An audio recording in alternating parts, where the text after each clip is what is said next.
Macron, je reviens sur votre discours d'hier pour terminer.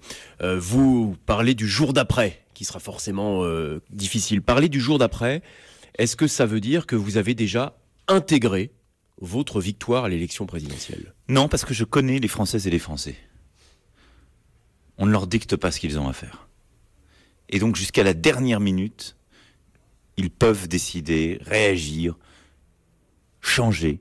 Et donc il faut être très concentré. Rien n'est jamais acquis. Mais vous savez, la minute d'après, rien ne sera acquis. Les 5 ans qui viennent seront éminemment atypiques. Si je devais être élu dimanche soir par les Françaises et les Français, je serais le plus jeune président de la Ve République et à la tête d'une force politique qui n'existait pas il y a à peine plus d'1 an. Je serai là parce que les temps sont extraordinaires. Et donc, je n'aurai pas d'état de grâce. Je ne pourrai pas présider comme on préside depuis 1958. Vous êtes anxieux à cette perspective, cette responsabilité qui, là, pointe l'horizon? Est-ce que c'est quelque chose qui Je suis vous déterminé, angoisse? mais je sais très bien l'immensité de la tâche. Le jour d'après, c'est le 8 mai, jour de commémoration. Est-ce Oui. que le 8 mai, si vous êtes élu par les Français dimanche soir, vous serez aux côtés du président de la République sortant, François Hollande, pour célébrer ces commémorations?